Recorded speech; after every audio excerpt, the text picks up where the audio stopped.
안녕하세요. PP 채널입니다. 창조 이야기는 하나님이 온 세상을 만드신 창조주의자, 주인이라는 것을 우리에게 알려줍니다. 이거를 모르는 사람은 없죠. 하지만 모세는 단순히 이것만을 알려주기 위해 하나님의 천지 창조만을 말하기 위해 창세기를 쓰지 않았습니다. 모세는 창조주 하나님을 말함과 동시에 그동안 사람들의 관념 속에 박혀있던 잘못된 우상 숭배를, 우상에 대한 잘못된 생각을 바로잡기 원했습니다. 이스라엘이 들어갈 가나안 땅은 우상 숭배가 만연한 곳이기에 이를 조심해야 됐고, 또 출애굽하기는 했지만 출애굽 전까지 그동안 이집트에 살며 그곳의 우상 숭배 문화에 물들어 있었던 이스라엘 사람들도 아주 많았어요. 그래서 모세는 이러한 잘못된 생각, 우상에 대한 잘못된 관념을 바로잡고자 했습니다. 이스라엘이 자기들을 구원해 주신 참신, 오직 하나님 한 분만을 섬기길 바랬던 거죠. 모세는 이러한 자신의 생각을 창조 이야기 속에 녹여 놓았습니다. 그러므로 출애굽한 이스라엘이 우상 숭배의 영향에서 벗어나 온전히 하나님만 섬기게 만들려고 합니다. 그러면 어떤 식으로 녹여 놓았냐? 모세는 창조 이야기를 통해 어떻게 잘못된 우상 숭배를 바로잡고 하나님만 섬기게 만들고자 했느냐? 근데 창조 이야기를 통해 하나님만이 유일한 참 신임을 말함과 동시에 모든 창조물은 신이 아니라 그저 하나님께서 쓸모에 따라 만든 창조물일 뿐임을 알려줍니다. 모세가 창세기를 쓴 그 시대에는 천체, 즉 하늘과 그 안에 있는 해, 달, 별 같은 것들, 그리고 자연물을, 땅과 그 안에 있는 동식물들을 신격화시켜서요 우상으로 숭배하는 일들이 아주 많았습니다.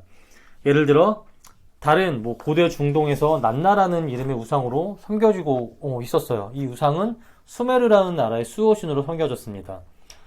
또 태양은 우투라는 이름으로 불리며 법과 질서를 관장하는 그런 우상으로 숭배되었어요. 우리가 익히 들어서 알고 있는 함무라비 법전을요, 이 우상이 하사하는 그런 그림이 그려진 석상이 발견되기도 했습니다. 이렇게 나라를 지키고 법과 질서를 관장하는 그런 우상으로 당시 사람들이 신격화시켜서 섬기던 것이 해와 달이었습니다. 하지만 모세는 그저 하나님의 쓸모에 따라 만든 창조물로만 해와 달을 기록하고 있을 뿐이에요. 창세기의 창조 이야기를 보면 달을 그저 밤을 비추는 작은 발광체라 할 뿐, 또 해는 낮을 주관하는 큰 발광체라 할 뿐, 그 외 다른 어떠한 의미도 부여하지 않습니다. 하나님의 목적에 의해 쓸모에 따라 만드신 창조물 그 이상 그 이하도 아니라고 모세는 말하고 있는 거죠. 그리고 옛 블레셋 지역에서 섬기던 다곤, 사사기 6장을 보면 블레셋은 다곤이라는 우상을 곡물의 신으로 섬기고 있었어요. 옛날 사람들은 농사가 주 산업이었어요. 이 농사를 지어서 그것을 통해서 나오는 수확물을 가지고요 먹고 사는 게 주 산업이었습니다. 그러니까 농사가 잘 돼야지만 또 풍년이 이루어져야지만 잘 살 수 있었겠죠. 그래서 이 다곤의 아들인 바알이 비를 주관한다고 생각하고 다곤과 바알을 극진히 섬겼습니다. 비가 흡족하게 내려서 관계가 잘 이루어져 풍족한 수확을 이루게 해달라고 고대 가나안에서는 폭풍과 비의 신인 바알을 아주 극진히 섬겼어요. 하지만 모세는 하나님께서 모든 천체를 만드시고 자연과 식물의 창조주라 말하며 가짜신 바알이 아니라 다곤이 아니라 그 모든 것들은 진짜 신 하나님이 주관하신다고, 그 모든 것들의 주인이라고 말하고 있습니다.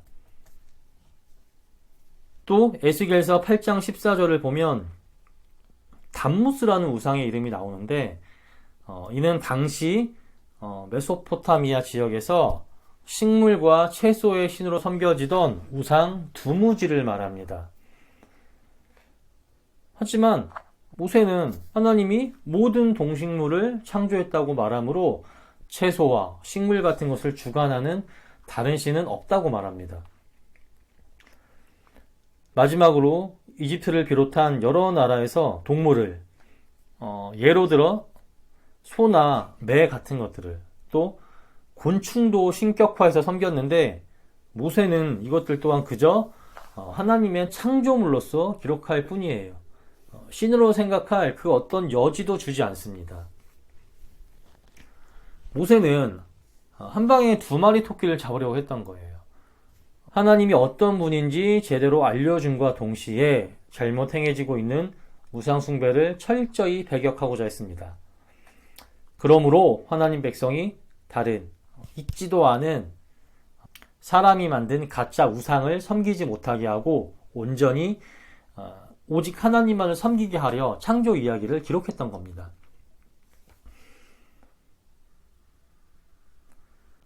이스라엘은 모세가 창세기를 기록할 그 당시쯤에는요, 오랫동안 다른 나라에서 노예 생활을 했습니다. 그 기간 동안은 자기들만의 나라가 없었고 문화도 없었어요. 그저 이집트에 동화되어 살았습니다. 그런 상태에서 이제 출애굽한 후 새로운 나라를 세워야만 했어요. 그러면 이런 상태에서 새로운 나라를 세우기 위해 제일 먼저 무엇을 했어야 할까요? 어떤 걸 제일 먼저 해야지만 나라를 바르게 세울 수 있었을까요? 네, 잃어버렸던 자기들의 정체성을 찾아야 했겠죠. 역사나 문화 같은. 그래야지만 나라를 건강한 토대에 바르게 세울 수 있습니다. 이집트의 색깔을 지워야 했어요. 그동안 이집트에서 행해졌던 잘못된 우상 숭배를 반드시 지워야 했습니다. 그리고 앞으로 들어가 살 가나안 땅에서 행해지던 잘못된 우상 숭배도 배격해야 했습니다.